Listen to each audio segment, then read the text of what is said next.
over to you guys. Thank you so much. Welcome. We'd like to welcome everyone to our session this morning. Your museum career, now what? Jane, I'm going to let you go ahead and share your screen when you get a chance.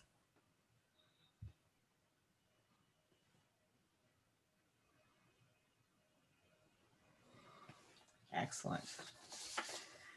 We have a lot to cover in a fairly short amount of time.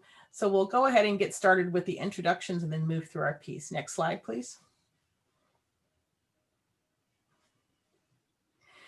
For today's session, we've broken it down, trying to make sure we're covering the highlights of some really critical issues. We're going to have some in-depth dialogue as we go through, and then of course, a large amount of time at the end for your Q&A. We're going to quickly do introductions. We'll start with kind of returning to work issues. Those that are thinking about a job search post-COVID, whether you are employed or are currently unemployed, or even if you're a student coming straight out of school. We're going to talk a little bit about how you will prepare your materials for this search, dealing with the intricacies of virtual interviewing. I think we're all zoomed out, but there's still tips and tricks to learn. We'll talk a little bit about museum salaries. And of course, we're going to leave some time at the end for Q&A. We've already reviewed the initial questions that were put into the app, into the Q&A feature, and we'll try to make sure those are covered, as well as taking additional questions that will come through the chat. Next slide. Okay, we can go to the next one. I'll skip it. I won't give you all the brief speech about Arts Consulting Group. We're pleased that 3 of us on the panel are from Arts Consulting Group, but this is a wide panel that includes lots of different voices, different perspectives, and panelists from different regions with different roles and kind of outlook, if you will, on this topic today. I'll introduce myself. I'm Wyona Lynch-McWhite, your moderator today. I'm Senior Vice President at Arts Consulting Group. I'm based out of our Boston office. And I guess technically I like to say that I'm a recovering museum director. I joined ACG in 2016 after 21 years as a museum director, leading both art, university, and multidisciplinary museums, including 2 here in New England, Fruitlands Museum and Fuller Craft Museum. Now, since the WUVA app has downloaded my entire LinkedIn profile, I thought that was very cute, by the way, you'll see that I was a 2006 participant in the Getty Center's Museum Leadership Institute, and I currently serve as the past chair of the Leadership and Management Network of the American Alliance of Museums. My educational background is that I have a undergrad degree in photography from Florida A&M University, and I went on to get my MFA in photography at Columbia College in Chicago. And it was there in Chicago that I started my museum field, first working at the Museum of Contemporary Photography, and then at the Art Institute of Chicago. So that kind of ruined me for life. As I said, I'm based in our Boston office. I live west of Boston, and I'm still mourning the fact that there was no Head of the Charles this year. Our next panelist is Maria Munoz Blancos, who joined ACG in 2020. She brings more than 25 years of experience in the arts, culture, and public sectors, specifically within arts service, venue management, and grant making. Her work in public sectors has focused on improving the quality of life in diverse communities, expanding programs and services in the arts and parks, and successfully integrating the diverse voices of a broad spectrum of organizations and artists. Prior to joining ACG, she led public arts agencies in Dallas, Houston, and Memphis, managing multidisciplinary programs, capital projects, and public and private partnerships that benefited both arts organizations, museums, cultural centers, and the like. Maria has a Bachelor's of Arts degree in art theory from the University of Puerto Rico and a Master's of Arts in Art History from Rutgers. She is currently based in Raleigh, North Carolina. Maria, say hello. Hello, everyone. Next up, Lori Davis. Lori has been working in human resources at the Guggenheim Museum for the past 4 years, running recruitment efforts for all job functions at all levels of the organization. She also spearheads diversity, equity, and access and inclusion efforts and launched the formal learning and development program there last spring. Prior to joining the Guggenheim, Lori was the managing director of recruitment at Teach for America and worked in career services within higher ed for a decade before that. She has experience in the corporate sector as well, having worked in global sourcing and production for Gap earlier in her career. Lori has an MA in applied psychology from NYU and a BA in history from Duke University. She lives in New Jersey with her husband and 2 children. Lori, please say hello. Hello, everybody. Happy to be here. Excellent. And last but definitely not least, Driving our panel today is Jane Shu. Jane joined ACG also earlier in 2020. She brings 20 years of experience in museum and nonprofit organizational leadership. Prior to joining the firm, she was the head of engagement at the Rubin Museum of Art, where she managed creative and communication teams to produce compelling and unforgettable contemporary art experiences, accessible for all ages and diverse audiences. She also reinvented museum-wide high-impact engagement strategies by integrating contemporary art environments with an Asian American art museum. As manager of interpretation at the new Museum of Contemporary Art, she was key for community outreach activities when the museum launched its groundbreaking building in the Lower East Side. Jane holds a Bachelor of Fine Arts degree in Design and Video from Cooper Union and a Master's of Business Administration in Media Management from Metropolitan College of York, as well as a Master's of Arts in Film and East Asian Studies from Columbia University. And Jane is in New York City. All right, so I'm happy to welcome all of our panelists. Our first topic will be kind of discussing the return to work phase of the project. I will come back in as we go through to kind of keep us on track, but let's start with returning to work and what are some of the critical issues there. Panelists, I'll turn it over to you.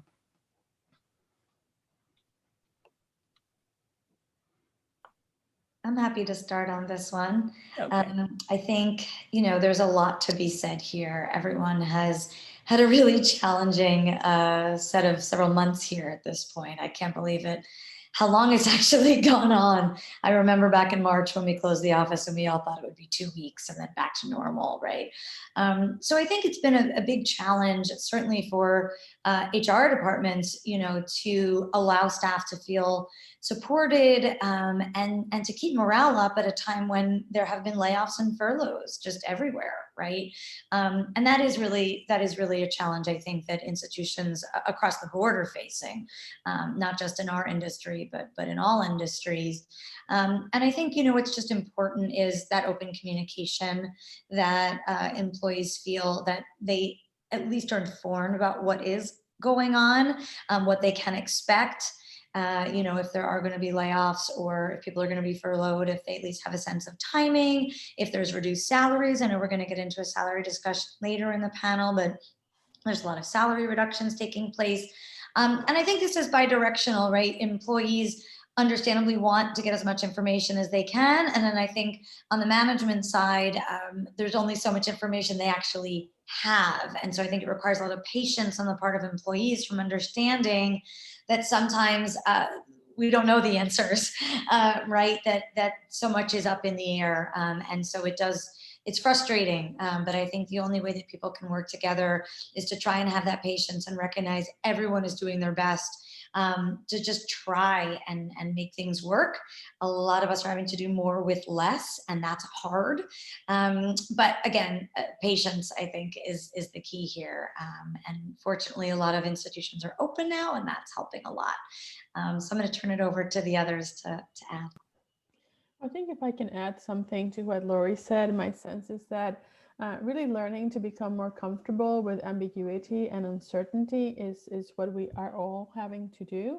And that's not particularly easy. And I think it's certainly if you have been very focused on collection management or registration work, working with objects curatorial, where there's a framework that you're very much used to working with, kind of developing that comfort level for sort of, when things are changing really fast and kind of in circles at times. And that's incredibly difficult. And I think, supervisors need to be much more aware than ever of the tone that they're talking to or with their team members.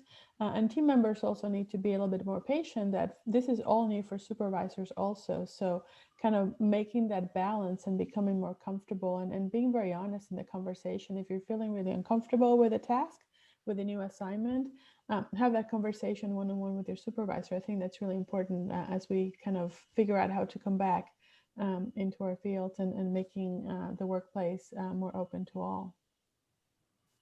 Yes, thanks, Maria. That setting the workflow and the communication, I believe, is key because knowing when something's going to happen or when something's going to end or continue, it's going to be very difficult.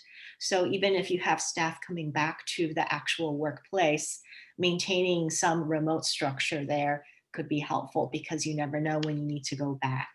And that will go for full circle because we're all working in public institutions.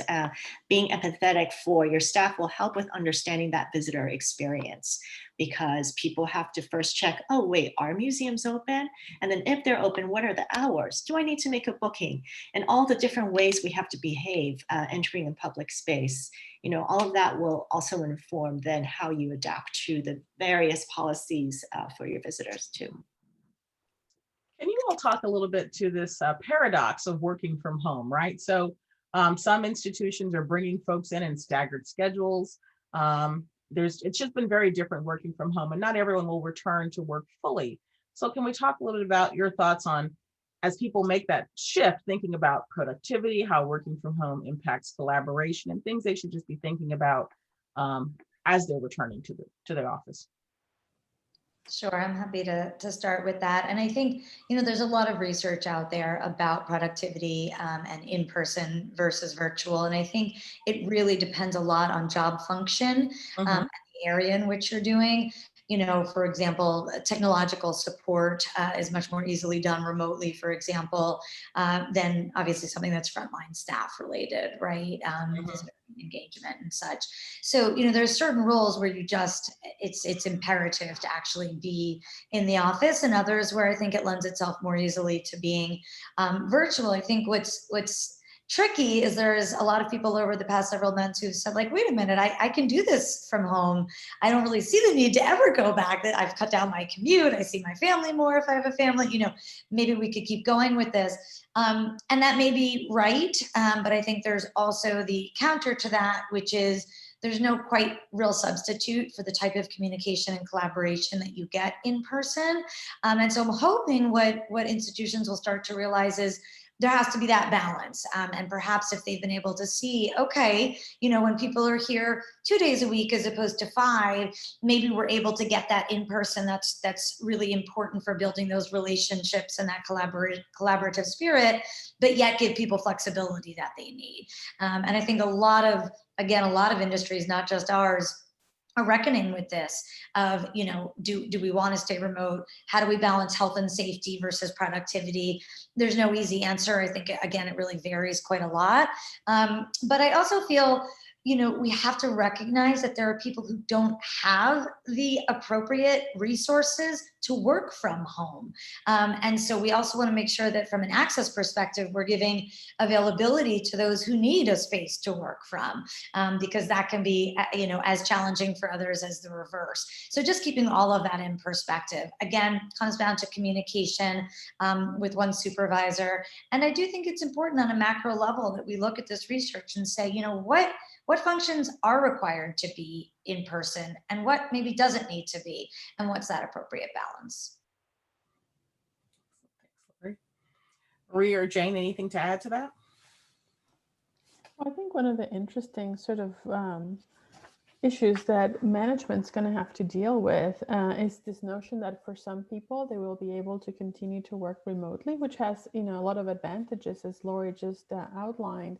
But the frontline staff will not be able to do that. And I think there will be some health concerns, some sort of, your workday is going to become longer if you're a frontline staff than if you are somebody, doing back office work. And that are some of the issues that I think in terms of what we talked about earlier of morale and the logistics of operating a public facing organization are going to have to be really thought through.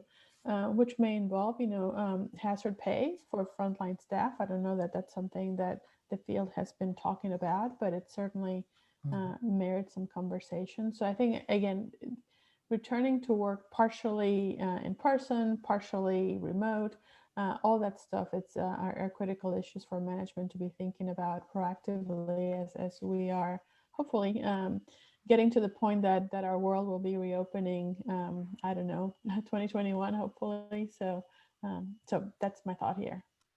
Thanks, Maria. Jane, anything for you before I transition us to this next one? Just a quick add, when we're talking about frontline staff, people are coming in at all different hours. There's so many schedules and sometimes not looped into those departmental or all team meetings.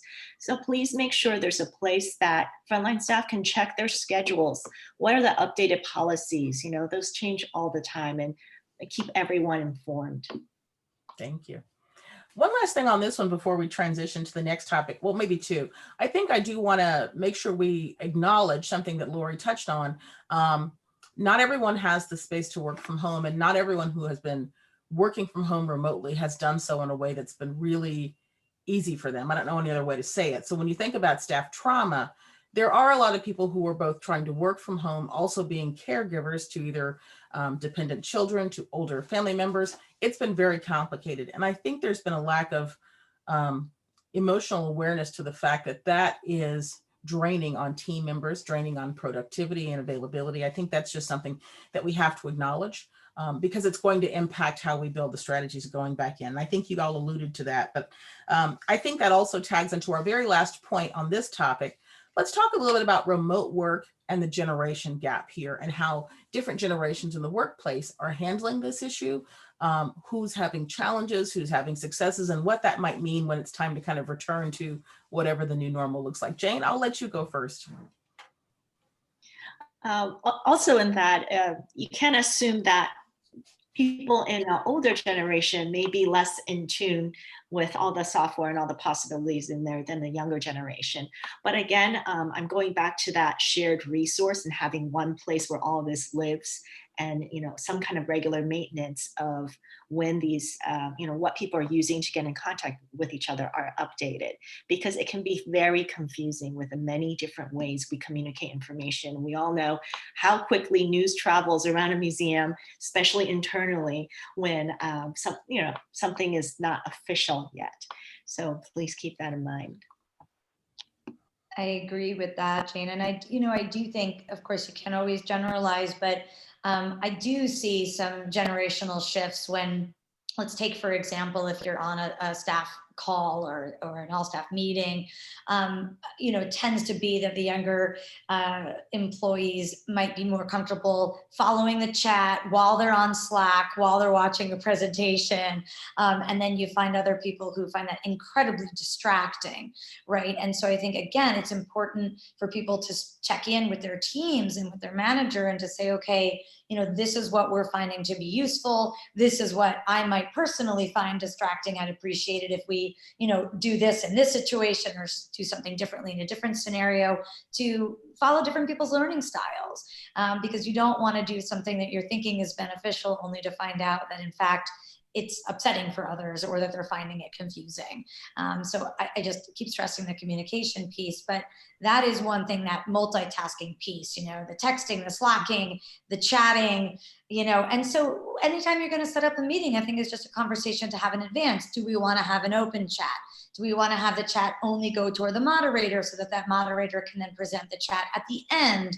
Mm-hmm. What's the best way to have people feel engaged without it being distracting? Things of that nature. And I do tend to see a bit of a generational divide there. Excellent. Maria, anything to add? I was going to sort of relate a conversation that I had, as part of our work at ACG. We talk a lot with staff of arts organizations. And I remember a conversation not long ago with a team member at one of the organizations where she was very concerned about returning to work in the office. And she was relating to me how her younger colleagues were really eager to have that person-to-person, the chats around the water coolers, if those still exist in an office. And she was very concerned about her health and the fact that her younger colleagues were taking public transportation and how that would impact herself, and whether her organization would have the flexibility to understand that. So again, it goes back to making sure that we're very much aware of each individual's concerns and how we can be flexible enough to address those.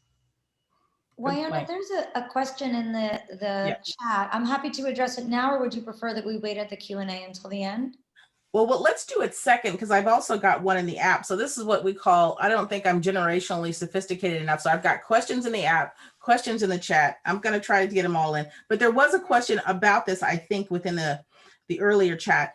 The question was, do you see an expansion of positions within museums due to the pandemic? Will it take more resources or personnel to meet the requirements needed for exhibits, events, or educational needs? That was the question. I'll start the answer and then toss it over to you all, in that For many of the folks that we've been working with who've been able to get back into their buildings and reopen in some way, it's been at such a reduced capacity, they've not needed to ramp up. They're actually just trying to bring back staff that's been furloughed under what we have seen. But Lori, have you seen anything differently in your work?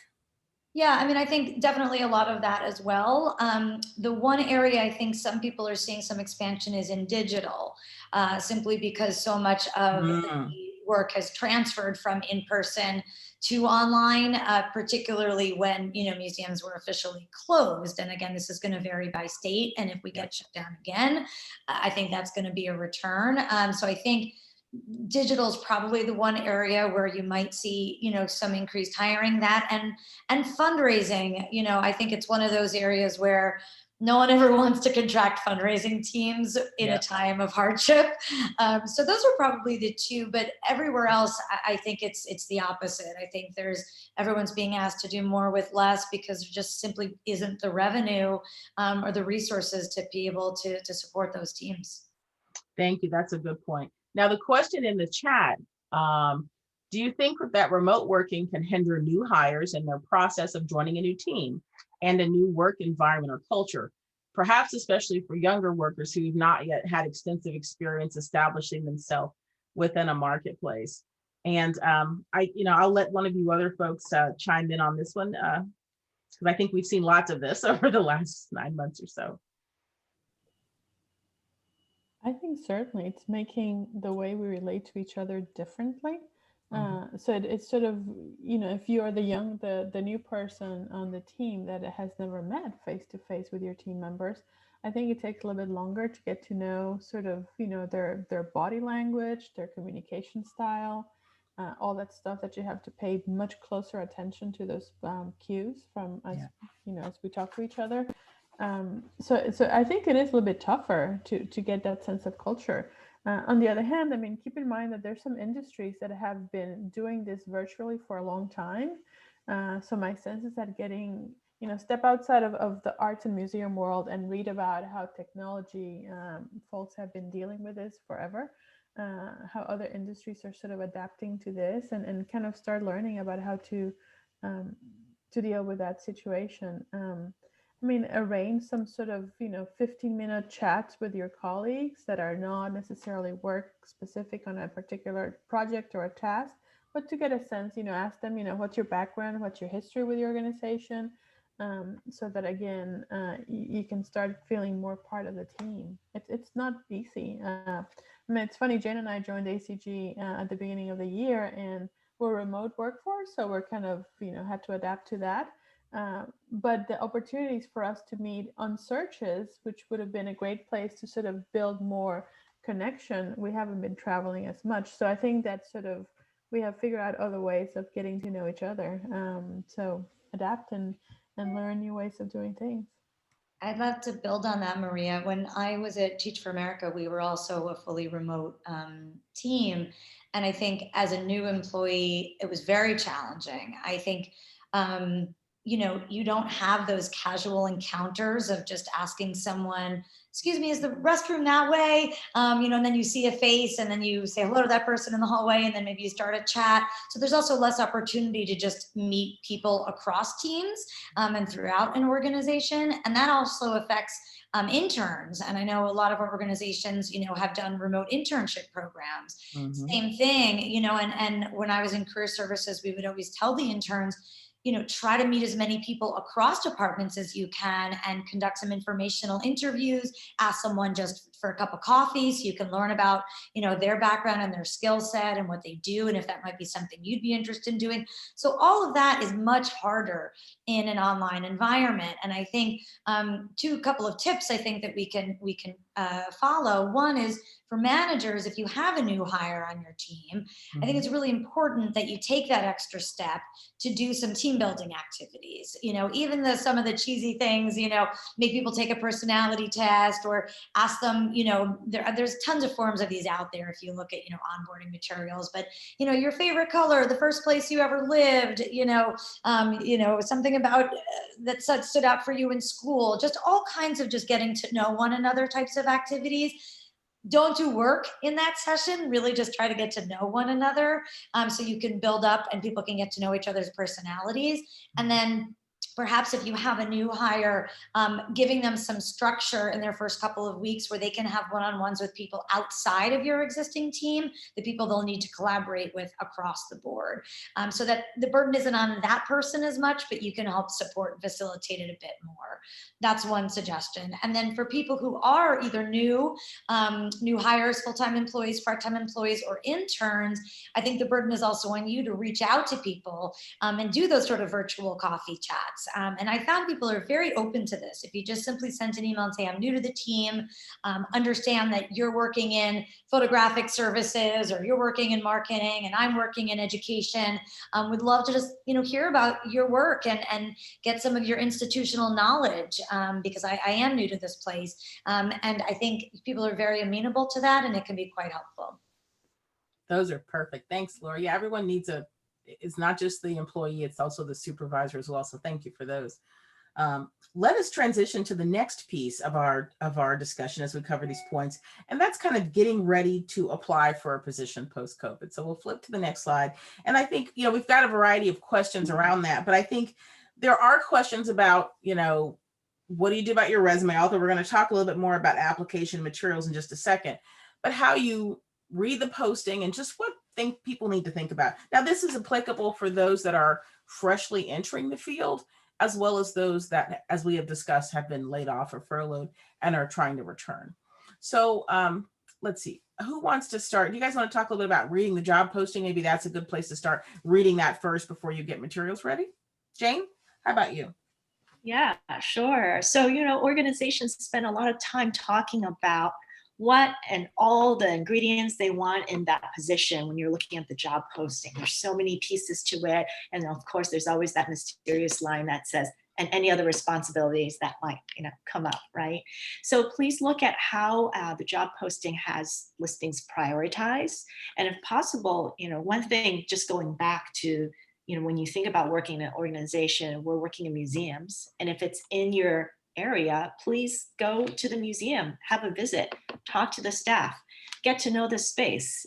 You're fortunate enough to be applying for a position where you can actually kind of visit part of the office, right? And get to know the culture and have something personal to say then about your experience in your cover letter, or speak to that in your resume.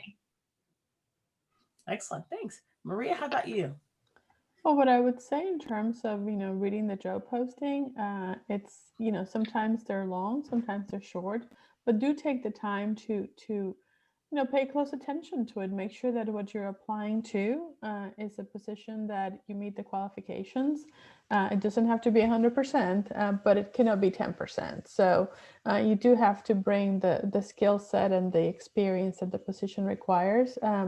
And be honest with yourself. I mean, if you have spent 3 years in working in a museum and the position posting requires 10 years, that might not be the best match. So that might not be a good use of your time, I think. At least that's what I've always sort of done myself. That said, again, it doesn't have to be 100% perfect match. It just has to be close enough that your application will sort of rise to the top for the recruiters. So that's what I wanted to bring to your attention. The other thing, it's again, be flexible in, at this time where there's sort of limited positions available. You want to be open to possibilities in cities or communities that you may not have thought before, and having that sort of ability to look for those opportunities. I think it's really important in a very competitive marketplace. Absolutely agree with that, Maria. That openness is so critical when it's a tight market. And going back to the reading the job posting, I would say the job posting is like the key to writing your cover letter. I mean, you just want to use that language and those skills to talk about what you have. But one thing I wanted to mention, as a lot of people might find themselves unemployed at this moment, is what I think we're all going to call sort of the COVID gap. And historically, people feel frightened of a gap on their resume, that it's going to be challenging to find work if I'm not currently in work. I think that there's going to be a real difference in the way that recruiters look at this time period period going forward. And we'll say, oh, it was 2020, right? It was the COVID gap. Totally understandable, because everyone knows what's going on right now. So I think the first thing is just not to be afraid and not to feel that because you were furloughed or that you were laid off, that means you're never going to work again. So it will be something that's an easy story to explain, and people will get it. That's the first thing I wanted to say. Secondly, using that lingo in the job posting to write your materials, we really want to focus on those transferable skills. So as Maria said, maybe you don't have 100% of every single job responsibility that's been mentioned, but that you've done something outside of the sector or in a previous career that you've had that really is quite relevant in terms of a skill set. I'm a career changer myself, and I actually find I love hiring people who have had a variety of different backgrounds, because I think they can bring a lot to the table and maybe have some outside ideas or outside perspective that those who have been sort of insular their entire career might not bring. So don't be afraid to apply for something. If you're so, well, I haven't done this for 20 years. Well, if you have 20 years of experience, even if something else is a little bit outside of the sector, really think about, wait a second, but I did do problem solving, or I have really been able to, cater to different markets, or whatever the case is. You've had those skill sets, and that's what you really want to highlight in your bullets, in your resume, and on your cover letter. Thank you so much, Lori. I do want to, before we go to this last one on self-identifying, I want to piggyback on what Maria said. And I've certainly, presented at NEMA for years about thinking about equity in the workplace. And I'm, certainly would refer everyone to the Gender Equity in Museums project done by Joan Baldwin and Ann Ackerson, these amazing folks who are going to be presenting at the conference. Please remember, when we talk about the requirements for a job and what they're listing for, I just want to be very clear. Research has shown that there's a gender issue as it relates to people believing they're qualified and choosing to apply. I want to say it's Harvard research, but doesn't always, everyone says it's Harvard if you're not sure who it is. But the research was that if there are 10 qualifications, a woman will wait to have at least 9 of the 10 to apply, and a man will apply if he has 6 of the 10. Something to that effect. Our whole point here is that we really do want you to pay attention to the qualifications in Maria's statement about thinking about use of your time. If there is something that's a requirement versus kind of an optional nice to have, we just want to, because you have so much energy that goes into preparing your wonderful materials. If it's a job, for example, that says very clearly that it has to have a master's, even if we don't think that's equitable, but if that's what they're requiring and it's a hard rule, could be union rules, could be any number of things, they may not have the capacity to hire someone without a master's. And so those kinds of things, we just think people should pay a lot of attention to. So I just wanted to put that out there, because we're certainly all about equity, but we want you to understand there are some things where employers have firm rules for why something is required. And as we think about equity, sometimes those rules are put in place to support an equity structure within an institution. So you just don't know. So let's talk about how to self-identify before you get ready to apply. Then next, we're going to transition to application materials. Jane, did you want to talk about self-identification? I forget whose topic that one was. Yeah, it's something that we, actually we have all stories, and just speaking from my own perspective as an Asian American applicant, it's a tricky place to be when you're self-identifying, because you want to talk about your education, your qualifications, your experience. Should it matter what I look like, what my family background is for my job application? It's a difficult line, I think, for people to decide how much they want to self-identify. But I think it's really helpful in your cover letter to talk about, you don't have to have a whole paragraph about how your family immigrated here. Let's say for me, from Taiwan, right? But I could talk about my experience, how my experience as an Asian American woman has helped me work with artists from the same background, let's say, or build a foundation that I work for Asian Cultural Council, that similar background. Excellent. Thanks, Jane. Anyone else have anything to add there? No? Okay. Let's shift over to the next slide, which talks about application material. And I will say one bridge here is in the museum field. We do this a lot less than our colleagues in performing arts, but one bridge about self-identification in your materials is, do I put a picture on my resume? Should I put a headshot, right? And we do see that a lot in people who have really good, desktop publishing skills, and you see it a lot in the performing arts. We would tell you that's a personal decision, but for many people who are trying to implement a blind application process, the addition of your profile changes that. So generally the rule is that's not needed and not helpful. But I would say that's going to be your personal choice if you do that. Let's talk a little bit. So Lori, let me lean back into what you were saying about this gap year. And there are lots of questions here about the fact that so many people are looking for jobs. So I'm going to let you talk about the gap year, and then keep in mind, we also have what advice do we have for recent museum studies grads who are looking to enter the workplace during or after a pandemic? So that's a different kind of, that's not really a gap year. They're looking to start completely. So. Yeah, so Yeah. a couple of thoughts. I mean, first, just want to go back to the picture real quick. I'm not a fan of the picture on the resume, personally, because it takes up a lot of real estate, takes up a lot of space that I think can be used for other things. But to your point about blind interviewing, a lot of places are now trying to implement strategies to eliminate bias, and the picture really is antithetical to that effort. So I will say you can have a photo on your LinkedIn profile. So if someone wants to look you up and wants to see what your background is, that's an appropriate place for it to be. But I still feel, it's funny, internationally it's very different. There are a lot of countries overseas where it's standard to have your resume, and it used to be here in the States, if we saw an image, we immediately assumed it was somebody from another country. And then that has shifted, again, a generational shift where a lot of younger people do put their photos on. But personally, for me, I would say no photo.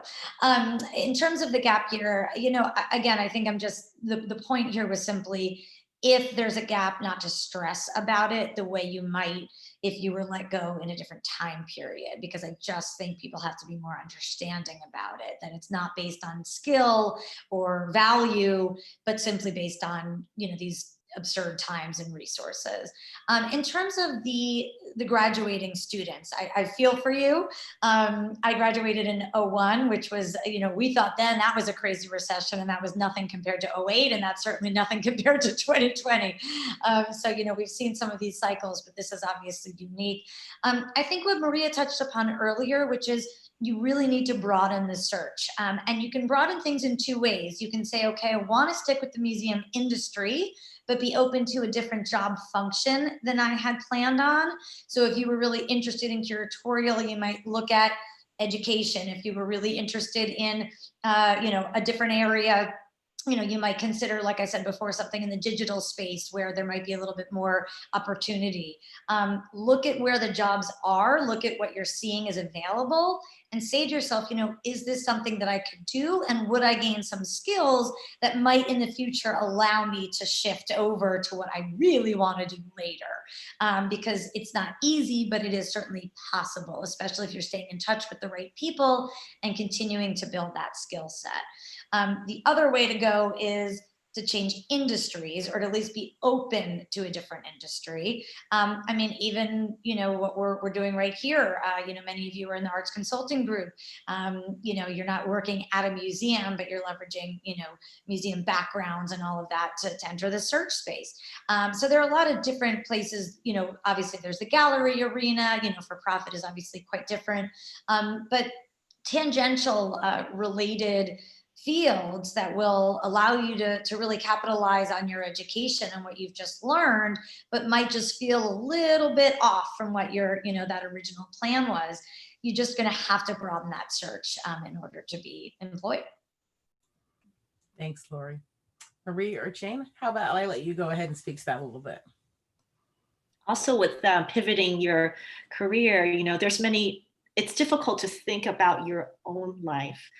But when you look at people heading museums and arts organizations, let's say you look at LinkedIn and you look at their whole history, their career trajectory, it's really interesting. They didn't start applying at museum company number one and moved in a nice linear path. They came from so many different places. And this is a time when people actually have a little more availability for you to contact them on LinkedIn, say, hey, I really, I noticed that you made this transition 10 years ago and now you're here. Can we talk about that a little more? Just do a little homework when you do that, rather than, looking just at their background, but what they did, and see if it's something that would translate to something you could do and you can make that connection with them. Maria. Sure, I can speak from personal experience. Actually, when you study art history, you think museums are sort of, it's the traditional career path. And I did start my career working in the museum field, and I wanted to do something different. And that's what got me into public administration. It was not necessarily that I set to have a career in government. I didn't even know there was arts within government. But I learned that early on in my career when I was hired to manage public art projects. That again, it's, you know, it's addressing working with a collection, it's addressing working with artists. It's sort of, you know, there's a lot of commonalities between managing a public art collection and managing a museum collection, except that, you know, you have the elements to deal with. And then at some point later in my life, I sort of wanted to do something other than working in the arts. And I shifted and worked for about almost 4 years in the parks and sports recreation world, which was, again, I had a lot of venue management experience from performing arts facilities. And I was able to translate those to managing sports facilities. And yes, it's more complicated to manage a 57-seat stadium than it is to manage a 2,500-seat theater. But you know what? An event is an event is an event. And a lot of the same issues that you encounter.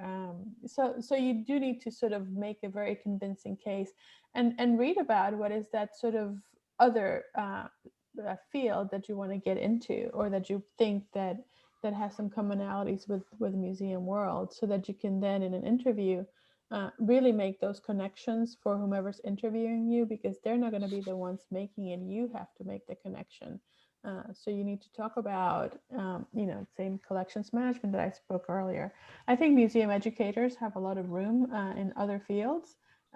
Because of the way that you sort of touch into, you know, multiple areas. You can talk about, you know, education in the K-12 space. You can talk about training in the adult sort of corporate world. So again, it's really about take what you do and read about other industries and try to make those connections, because if you make them, whomever's interviewing you, it's going to say, oh yeah, it's going to pay more attention than if they have to make the connection on their own.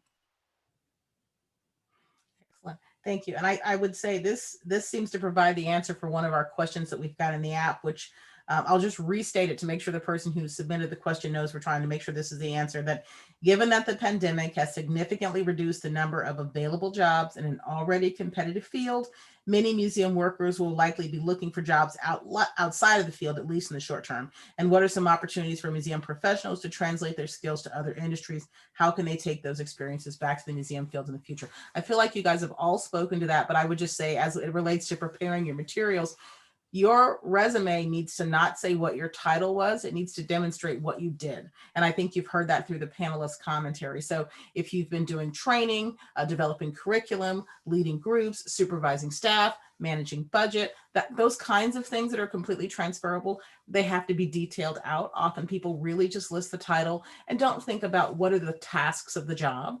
You want an accomplishment-based resume, but you want to think about what are the tasks of the job. And that's what is transferable. I will say, as we get a little further into this, it does matter where you are on the trajectory of your career, but many people are able to transfer to adjacent industries and gain strong skills in things like marketing, fundraising. There's never enough fundraising, finance, other key administrative things that are completely transferable. But if you focus only on collections management, that has a smaller bandwidth, but there is an adjacency to libraries, right? If you think about those, archives, archivist work, there is some connection. So it's really just up to you. So I'm going to mark that we've tried to answer that particular question. Jane, is there anything else before we transition to virtual interviewing? I guess one thing before I ask you to say that, please remember that the slide is correct. Everyone is looking for a job. It feels like that.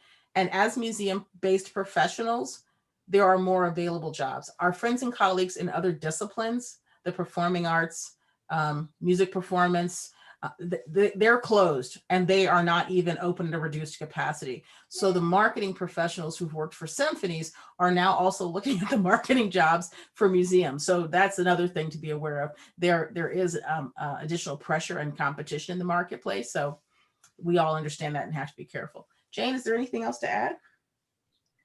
I'm good. Well, You're good. Okay.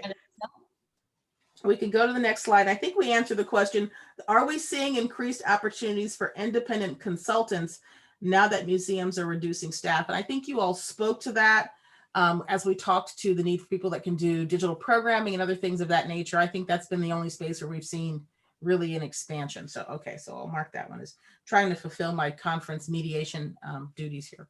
All right, let's talk a little bit about virtual interviewing. Which we would think everyone would know by now, but every week there's a new Zoom bomb story or debacle. So I guess we should cover that, because now the interview process can be completely virtual from start to finish. And there's some things people need to know. So who wants to start with some tips if you are the person doing the interviewing, as well as if you are the person being the interviewer? I'll start. Okay. So yeah, if you are the one interviewing, to your point about the technology, I think the first thing is make sure you know the system that you're using. Remember, it's really your job to make the interviewee feel comfortable and have everything run smoothly. So, do your practice runs, make sure your tech is working correctly, and make sure that, of course, the candidate has all the information that they may need to be able to log on successfully. It's, nerve-wracking enough to interview. The last thing that poor person needs is to say, like, the person never sent me the link and I'm supposed to interview in 5 minutes. So, stay on top of your game, make sure that you give them the appropriate materials that they need in advance. While you're interviewing that person, I think, first of all, some grace, some patience, recognizing it can be awkward. It's hard to make eye contact virtually, if someone's looking at the camera and that doesn't look like they're looking at your eyes. So I think just an awareness that this is challenging on both sides for everybody.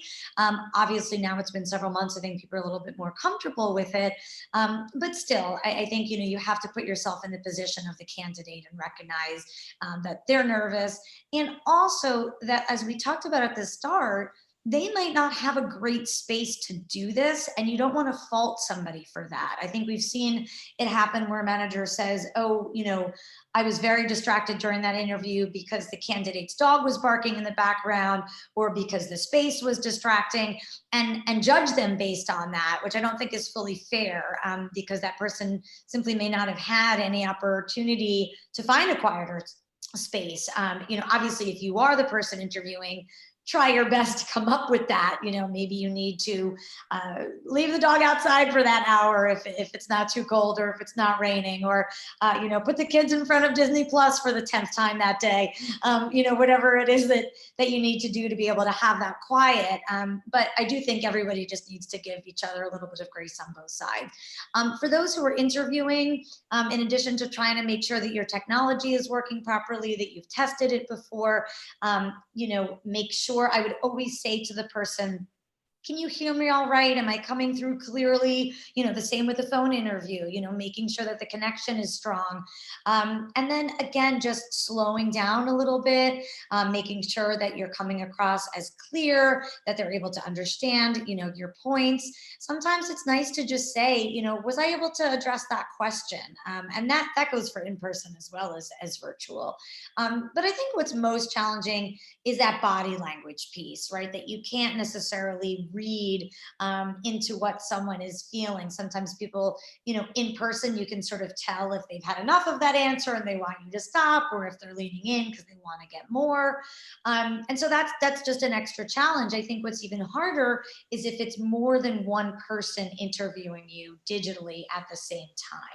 And so I would just say to that, if you have 2 or 3 people on a screen and they're all interviewing you, sometimes they might piggyback on each other, and it's perfectly okay to say, you know what, I think I'm going to, if it's okay, I'll address Wyona's question. And then I'm so sorry, but Maria, would you mind repeating the part that you had asked? So clarification is perfectly fine. Slow things down a bit. Make sure that you're able to address what each person is asking. And do your best. Again, everybody recognizes that it's a little bit of a challenge. I would also say, dress up, take a shower, put on earrings, make yourself feel like you're actually going into an office. You know, these things seem somewhat sort of superficial or silly, but psychology shows us that it actually does impact your mood, your energy level, if you really follow a routine as though you were going to sort of get up and go out to a workspace. So sure, you can be wearing pajamas on the bottom half and no one will ever know. But you know, even if you put on a fancy pair of shoes underneath the table just for you, that you sort of feel like I'm on my game. Again, sort of sounds silly, but it really does have an impact. So dress the part, feel confident, have your notes near you. I mean, the one benefit of a virtual interview is that you can actually have up on your screen, you know, the company's mission statement or their website. If you have a dual monitor, you can have some notes or a piece of paper. So you don't have to memorize as much. You don't want it to seem awkward that you're reading, obviously, during an interview, but just as a crutch for you to make sure that you have those tips ready for you. So that's something else that could help. Now, Lori, those are really good, but I have to tell you, I'm going to need folks to put on pants. I just need you to get fully dressed. I can't tell you the number of people who have to stand up and adjust a camera or something weird happens, and I'm going to need you to be fully dressed. Is that okay? Can I say that? I'll also refer you all to a great meme that's going around on Facebook. This gentleman's getting ready for his video interview. He's literally taped the cat to the wall. Now, of course, we don't condone animal cruelty, but all pets really love Zoom calls for whatever reason and will want to come and be a part of the call. Is that true for my colleagues? Yes. Yeah, that's what we've noticed. Maria or Jane, anything else to add on those wonderful interviewing tips from Lori?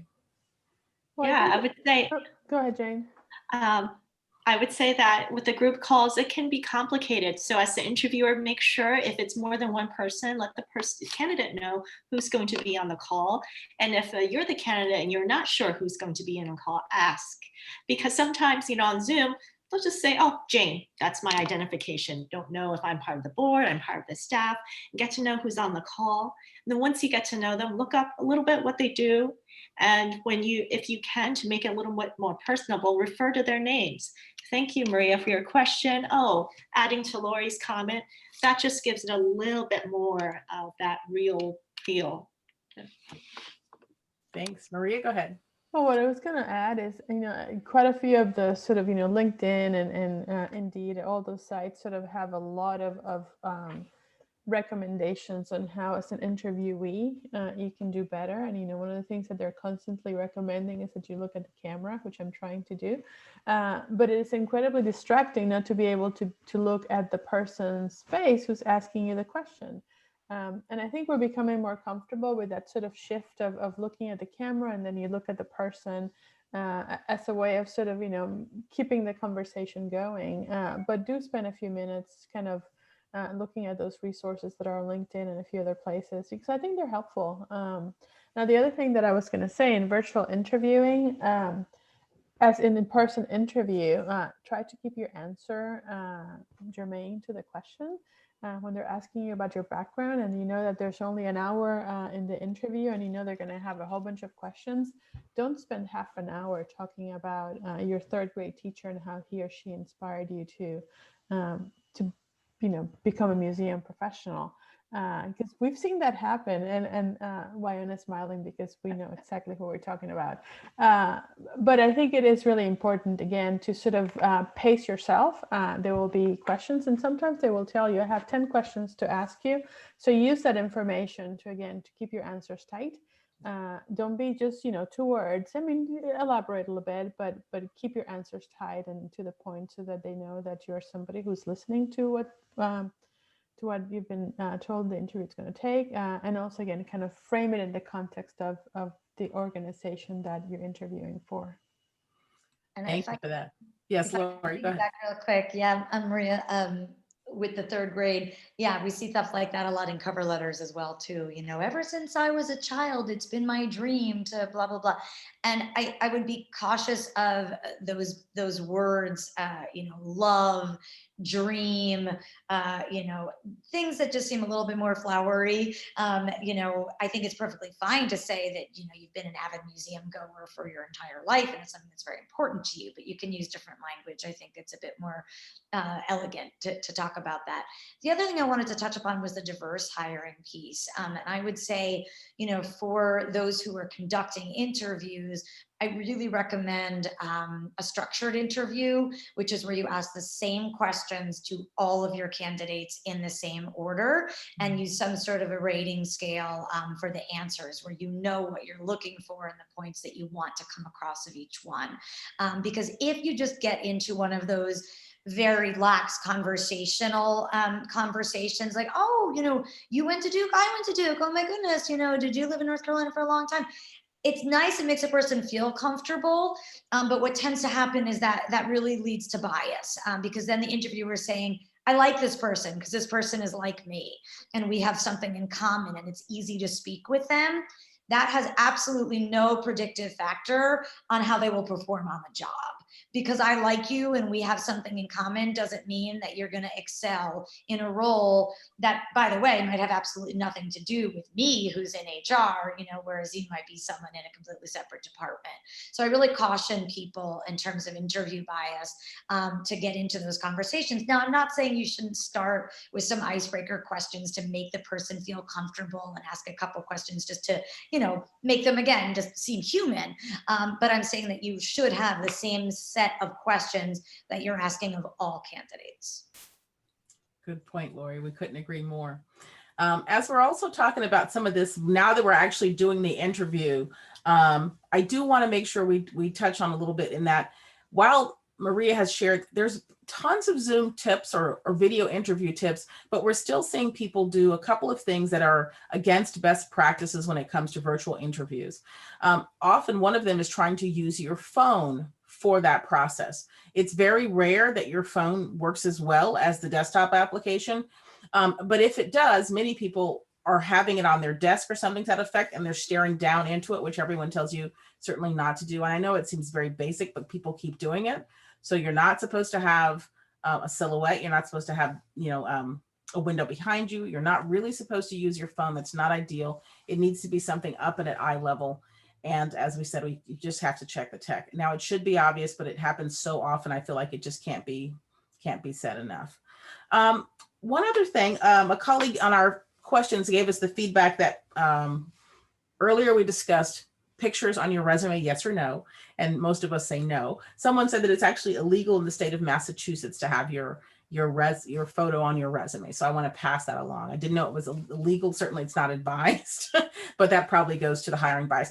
This also, we'll get to salary in a minute, but before I forget, when we talk about salary, in many states, it's illegal to ask someone about their past salary history. In Massachusetts, it's one of those states. Is there anything else we want to share, guys, about virtual interviewing? Have we covered that correctly? I don't think I have many pictures in the chat. Everyone seems pretty hip to the virtual thing. So we're going to get fully dressed. We're going to lock the dog out of the room. We're going to have front lighting. We're going to be ready to go. And if we are the person conducting the interview, we're going to make sure we're following a process that gives every interviewee a fair shot, right? By asking equitable questions and the same questions, right? And being very thoughtful about that.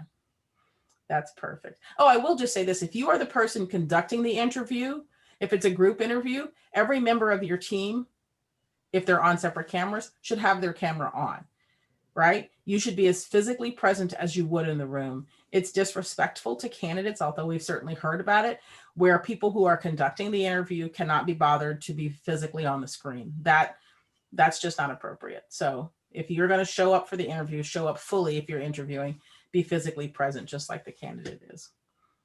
Should we move on to our next topic? We're going to talk a little bit about understanding museum salaries, where there's plenty of questions. No shortage of questions on this one. Surprise, surprise. Let's see here. I'm going to start with a couple on the chat, and then we'll piggyback with what's on the slides. I think we're going to cover them. So what's the outlook for salaries in addition to jobs now that the pandemic has hindered visitation as well as funding? Let's start with that one. Who wants to take that one? Well, I can start. My sense is that salaries at this point in many places are partial. There might be fewer hours allocated. There might be sort of across the board reductions. And my sense is that that's not going to stop in the next few months. I suspect this will carry over to 2021. It's just the reality of where we are, where organizations are really struggling to find reliable sources of revenue. And I think the donor community has certainly helped out. And I think certainly federal PPP loans helped out for a while. But that's not necessarily that's not sustaining for the foreseeable future. Donors are going to start experiencing their own issues and tiredness of giving. So my sense is that salary reductions are here for the next few months, if not 6 or 7. Thank you for that. So let's go ahead and jump into, that's a nice piggyback. I wanted to ask that first because it goes right into our question on salary research. There's a lot of dialogue about trying to understand salaries, trying to make sure you as a potential candidate for the salary would be offered a fair one. So there's lots of little bits and pieces in here. And I'm going to just give each of you a chance to kind of speak to this and talk about what are some of the current issues you're seeing, things that people who are applicants should be aware of, and really understanding where this all falls. Jane, I'll let you go first. Sure. So the first step, you're interested in this organization and you want to research what's a fair salary for this position. So you can look up the 990 on the organization. And it's going to be tough this year, as Wyona mentioned, because museums have their whole history of what they're paying their high-level employees. You can look up their expenses, the size of the budget of the organization, up until, everything will change from this year. So keep that in mind, but it gives you a foundation of where to begin and also the nature of how the different positions are organized. Excellent, thank you. I mean, a couple of things. There is that Google sheet that is fairly easily accessible where different museum professionals have been sort of putting their own salaries or salaries that they're aware of. And that's certainly a resource that you can look at. If it's a public sector position, there's likely a salary range that is posted publicly. And if it's a public employee, many times the local newspaper will publish their salary. So there's many ways that you can, do a deep Google search and find out comparable salaries for those positions or the salary of the former incumbent. So those are a couple of the ways. Now, when it comes to salary ranges, keep in mind that it's not always the top end of the salary what's realistic. You might want to sort of look at midpoint and below as to what tends to be the entry level salary or the starting salary of a position. So those are some of the things to keep in mind when you're looking for salary comparisons. Now, there's also studies that various professional associations conduct periodically. I don't know if the AAM salary is available publicly. I think you have to buy that report, but you might check your public library. They may have a copy of it. But others are easily accessible on the professional organization's website. You can also sort of do it, if nowadays a lot of the professional associations are requiring that salaries be posted as part of public postings. So that's another way of, again, getting a sense of what the marketplace is bearing these days for particular positions. Before Lori jumps in, I'll just say that NEMA does an awesome salary survey, which takes data from the field, and everyone should certainly be participating in it. It's a really good tool. What Maria mentioned was the broader American Alliance of Museums survey, which covers all of the regions, not just NEMA, although NEMA helped facilitate putting that together a couple of years ago. That's a great resource, excuse me. I'm not a fan of that museum salary one because it's not verifiable. So that is, that's me personally. We do not have any way to prove that these are correct ranges, but you're welcome to look at it as an informational point. Lori, what are your thoughts on salary research? Yeah, so I think you guys have covered a lot of the resources. There's also, Glassdoor and payscale.com and some of those general ones, but just a word of caution, we have up on the slide here, the meaning behind a title, location and title and size of institution. There's so many variables. So a director at one institution could mean literally very, very senior level, whereas at another institution, there could be 300 directors. So, I think you have to just be cautious when you look at these resources to see, is that actually apples to apples with the position to which I'm applying? And make sure that you go on the organization's website and look at their staff page, and you can see, oh, okay, the top person is called the executive director, and then, you know, there's deputy directors or senior directors or whatever their nomenclature is, because it does vary so much. And some people might be like, oh my God, how is it possible that there's such a large discrepancy between a director here and here? And then you actually come to find out one person has a team of 3 and another person oversees a team of 20. So I think that's just, you know, something to keep in mind. I would also say when you're applying for jobs, oftentimes the job application form will ask you, what is your salary requirement? And this is a tricky one. It can be used, it's more often used to screen out, meaning, let's say I'm posting a job and the salary is $80,000. If someone applies and in that salary requirement box, they've asked for $200,000, I'm not going to bother contacting that person. One, there's no way you're going to get from 80 to 200. That gap is way too massive. But 2, it means that they really don't even have an understanding of the level of this job or what it is, because it's so outlandish, right? That person just wouldn't be considered. On the other hand, if there's a gap of 10,000, even 20,000, and someone is quite competitive or really has the, you know, the correct skill sets for a job, you know, a good recruiter should reach out to that person and say, look, you know, this is what I always do, is reach out and say, you know, we saw your application, we'd really like to consider you, but I want you to recognize that we're never going to be able to meet quite that salary requirement that you've requested. Are you at all flexible? So I think the key here is just put what you actually believe is fair and important to you and what you want, but do that research first so that you're not putting a number that's so thrown off, you know, that it's going to affect your ability to be interviewed or to be contacted. Thanks, Laurie. That's really important. And I would say the meaning behind a title is also critical.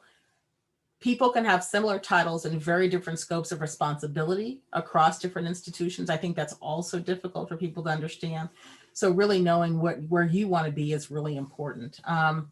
Let's transition a little bit to talking a little bit about posting salaries on a job description. As one of the panelists has already shared, many posting boards do require that. They'd like to have a range posted when a job goes live.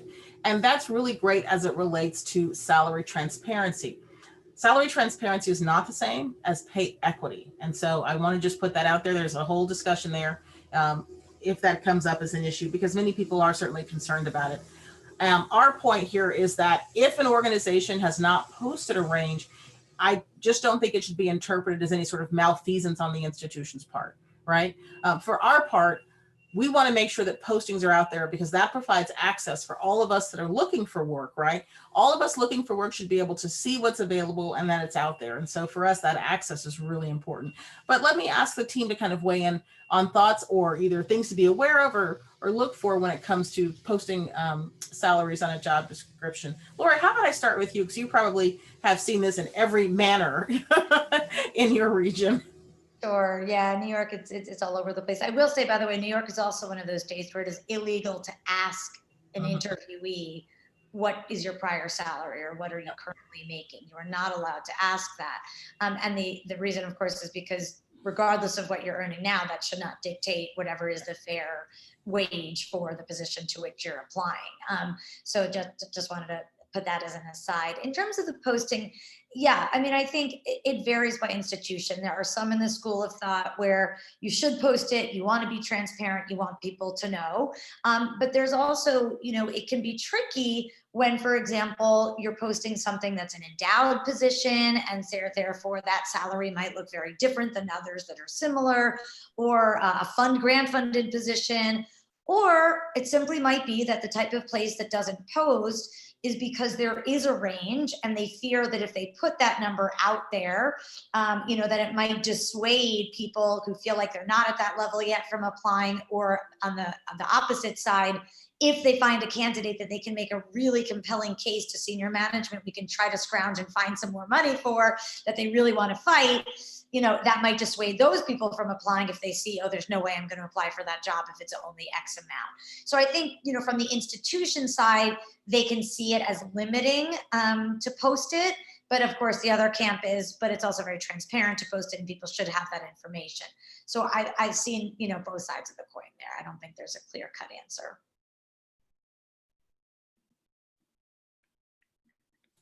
Gina Maria, anything else to add to that one? Just something, a small point in regard to the range. About every week, I go through a lot of interviews. I hear from somebody, well, let me just request something on the lower side of the range, or let me just lowball myself. I want to have better chances of getting this position. And I don't think that's helpful for you. I think you have to show that you do the research for the position, offer what's a fair expectation for your background as well as the job. I can add, I mean, when you're answering that question, don't just put the word negotiable. Give the organization what are your parameters for that negotiable. If you know that if you're going to move to Chicago, the only way you can make it work it's to have a salary that is 80,000 and above. But this is $1 million organization that's looking for an entry-level curator. You want to be realistic within the space that you can negotiate, because I mean you work for a living, so you do have some realities that you have to consider. So be open, but don't short sell yourself. Good point. I wanted to add one more piece, if I could, Wyona, which is about the job function. People will say a lot of the times, well, our curators or our exhibition managers and our educators are really the soul of these institutions. Why is it that they might be making less than someone in a back office position of finance or IT or something along those lines? Mm-hmm. I think we have to remember simple supply and demand, that if you are a finance person or an IT person, you can get a job in any sector, right? You can find a job outside of the museum field much more easily than someone who is highly specialized and really has a more narrow range of employment opportunity. So I think historically, we've seen that, if you want a good marketing person or you want a good finance person or technology person, what have you, those people could be making more in a for-profit industry. They might be choosing nonprofit because they're more genuinely interested or their values are aligned or what have you. And therefore they're going to realize they'll have a little bit of a salary hit. But it's harder to get good talent from people who have the opportunity to go to for-profit versus people that are limited to where they are. And that's unfortunate. I think that's a real challenge in our industry, but I just wanted to call it out for the reality that it is. No, I think it's good feedback. It's good. And piggybacks on what we talked about earlier as people think about shifting in and out of the field. There are some of those positions that have cross-sector usage. And we talked about finance, but also, as we said before, fundraising. A competent fundraising professional it has a wide open career path in many different sectors, as long as they can prove, a track record of accomplishments, right? That's just, you have to be able to prove you can do the work. I think we've already answered certainly the question that employers cannot in most states ask you what you're currently making. What they can ask you in written or verbal form is what you would hope to make for that role. And I think our panelists have all shared, please know what you think your range is and don't be afraid to share that. I just think that has to be stated. We've also talked a little bit about the research. And so I just want to be clear because I don't know where everyone is on the career trajectory. We've got some newer folks who've asked questions who are coming out of school. So just clarifying, when we say you can see it on the 990, what we're saying is on the public funded, the public posted 990s, you can see the top 5 or so, any position that makes more than 100,000, I think they cap it at 5, but those salary ranges will be shared. That's your presidents, your higher level directors. If you're looking for a more junior level position, that statement would not be as useful to you, which is then to say, please look at things like salary surveys. Lori mentioned Glassdoor and other things where you can get a sense of, if I'm looking for a marketing manager job in Manhattan, what are the ranges, and hopefully by budget size, right? Because often the salary is very connected to the budget size of the institution. A museum that has a budget under $1 million will pay very differently for a marketing director who will likely do a much broader range of tasks than a museum that has a budget of 25 million, right? It's a very different sort of thing. So I just wanted to put that out there. And I think we've covered posting everything else. Panelists, is there anything else that we have not covered before I shift over to some of the Q&A things here? I guess, actually, let me think about this. Doing the research before you applied, the divide between essential and non-essential personnel was the one thing we did mention in our kind of summary. I think we've covered that. Lori spoke to that a little bit as it relates to people who are more specific to the field. I think that's probably covered. Okay. Panelists, is there anything else that we want to share before I quickly make sure I cover the remaining questions in our Q&A. By the way, if you've not put a Q&A question in the little app, you can do so on the screen in that Q&A box. There's a way for you to do that, and we can read them live. So I was going to add, Wyona, that while employers cannot ask you what salary you're making, you can certainly volunteer that as part of the conversation if you think it's appropriate. You don't have to, but it does not preclude you from volunteering it. They just cannot ask you. Excellent. All right. Okay, so let's see a couple of the questions we've got here. Now, I thought so what would your advice for job searches post-COVID? No, let me back up. Would your advice for job searches post-COVID also apply to internships in the museum field? Is there a different approach or additional information that we should think about? I feel like we've answered that question for the interns. Is there any additional tidbit that might make this search process different if you were looking for an internship versus a full-time job? I mean, I think we touched a lot of it in terms of being open to different sectors and to not being afraid that if you intern at a non-museum that you'll never be able to work in a museum again, especially this year. There's a lot of chatter about unpaid internships and, the inherent inequity in that. And so a lot of places have really moved towards paid only internships. However, given everything that's been happening, those internship programs have been consolidated drastically. So it's much, much more challenging to find an internship, unfortunately. So again, I think, as Maria touched upon earlier, even from her own career, thinking about tangential sectors, looking at opportunities of things that are more outdoors might be a better approach right now for the next few months. Parks and recreation is a good way to go.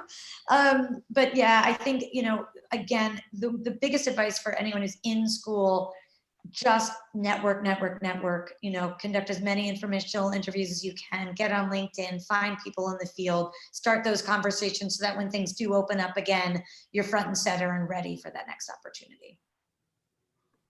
Excellent. Jane, anything to add? Yeah, I would say, in our field, every single position is a public facing position in some sense, and there's an education component to it. So look for opportunities where you can work part-time. Internships, the great thing is you're not locked into one internship if you get one, right? Have 2 or 3 at a time, or one volunteer opportunity, one internship opportunity, just to get used to speaking to people, listening to audiences, hearing what they want. It doesn't have to be in a museum. Excellent. Good feedback. And I would just say, if you're on the other end of the spectrum and you're the institution that needs some help and might be able to engage an intern, that it's really critical that you understand that they deserve a meaningful experience where they're actually gaining skills, right? And learning the field and doing real meaningful work. That's really critical. And of course, we believe it should be compensated. And some institutions do not necessarily have the capacity to pay an hourly rate. They do stipends, whatever. But I just think we all agree that this is critical work, both in what the interns give to our institutions and how we should be valuing them, and that it definitely should be compensated. So I just want to put that out there, because not everyone's going to be able to pay the full-time rate, but you really should be compensating. Yeah, that's an issue. That also speaks to diversity and equity within our broader museum field. Many people have dialogued before COVID that one of the reasons our field has trouble attracting diverse professionals into it is that we have low paying wages. We're considered a pink collar field, and so our wages are a little bit lower. And then we're expecting people to work in internships and other things that have zero compensation, which is not attractive to a diverse range of candidates. Now, team, before I let you guys go, the last question we've got is one, I'm going to read it. Do you think that policy groups or other organizations could prove fruitful avenues for museum professionals, given our hands-on experience with conveying a variety of information, right? Especially given the current political climate and the need to preserve the place of museums as a place of public trust. So now that's a tricky one, but if I think what you're understanding, do I think policy groups or other organizations are transferable areas for museum skills? I would say yes, wouldn't everyone? So associations, anything that's got that, to Jane's point, public facing piece would be attractive potentially. Yeah, I just would put one caveat to that. And this, this could be brought to a lot of different areas, but sometimes when people see on a resume a particular party affiliation or a Oh, policy yes. group that's known for having certain viewpoints that may be different from those that many of the museum hold, there can be room for bias there. And it's just the reality, right? On whatever side it may be. That being said, you may not want to work for a place that would bias against the particular experience that you brought, and that you hold valuable to yourself. So it just, we're saying, I've had students who said, should I put that I was on, that I worked for a congressperson from a particular party or a controversial figure or something along those lines. Mm-hmm. Still very valid experience. And I think if you can speak about it in transferable skills way, that's great. But you do have to recognize you may get someone who views that in a negative way if they think that it's counter to the culture of their particular team or their particular organization. That's great feedback. Thanks for sharing that. It's good to think about, especially in our current mega divided climate. Jane and Maria, anything else to add to that? No. I mean, just to echo what Lori said, that I think policy organizations that are broad enough, that are really sort of nonpartisan, are certainly a wonderful opportunities. I mean, there's a lot of thinking, a lot of research, and research organizations talk about a skill set that museum professionals really have. It's the ability to research and analyze and pay attention to detail. I think policy organizations really value that. So that is a good opportunity to be looking in sort of an adjacent field of sorts. But with some caution on the notion of partisanship and how that might be perceived as or could be a bias for those that are reviewing resumes down the road. Thank you for that. Good point. So I think I want to just quick do a summary. I want to thank our panelists for being with us today. We were hoping that we helped you think about either relaunching, restarting, or just jumping into a career search in the museum field. And our hope is that through our dialogue and conversation today, we've helped you think about, first and foremost, doing your research for the kind of position you're looking for, what you expect the salary range to be, preparing your materials. We've talked about your resume. We've talked about a little bit about like your LinkedIn profile and other social media things, but let me just piggyback that here to say, it goes without saying in the 21st century, your digital footprint is just as important as that resume that you're going to submit. So you need to make sure, especially in light of that, these last discussions around partisanship, that you have a nice, neutral, clean public profile that presents you the way you want to be printed. And I should say that neutral is your choice. You may not choose to be neutral. You don't have to be neutral, but just make sure you understand what your public profile says, as employers will be able to see that. People can see your Facebook pages, your LinkedIn pages, and so forth. So that's really important. We've talked a little bit about the resume. If there's additional questions about formatting your resume or any specific questions, our information is up here on the screen. We're happy to provide any support we can as you think about that as a template. And then we've also talked about the kinds of positions that'll be essential as we're returning to the institutions, which one may not be, what things you might be thinking about as you're thinking about stepping out of the field or just looking for opportunities until the field is more restaffed 100% once we're through this COVID climate. So I hope that's been helpful. I just again want to thank our panelists for being with us. We have no additional open questions, so I think we have done our job. And I want to thank everyone who joined us virtually in this format. I hope that it was very helpful to you. I'm going to give everyone on the panel one last second to say your final words for the group. And I'll start with you, Jane, then Maria, and then you, Lori, in the order I see you on the screen. Jane, please go ahead. I want to thank Nima for inviting us to participate and talk today. And I'd love to continue the conversation with you. You have my contact information as we are all working together to take another look at how our field is changing and ever expanding. Thank you, Maria. Well, again, thank you to Nima, and thank you to all of the participants. And if, parting words for me would be, don't be afraid to sort of, step your toes into a different field. There's some wonderful opportunities out there that could really sort of expand your skill set. And then when the museum world sort of stabilizes again, you'll be a more competitive applicant. Thanks, Maria. Lori? Yeah, same here. I want to appreciate all of our listeners today, and thanks to the Arts Consulting Group for inviting me to this panel. I hope that it was helpful for everybody, and just everyone hang in there. We will get through this. Good words, Lori. Yeah, hang in there. Thank you for being a part of this wonderful and fruitful conversation. And for those out there on the webinar, just remember, any one of us is happy to provide support and research to you in your search, no matter where you are in that transition. Just know that you're not alone. And as Lori said, hang in there. It will get better. Thank you so much for watching. This concludes our session, and I hope you all enjoy the rest of the conference and the amazing program that's going to take place over the next couple of days. Thank you.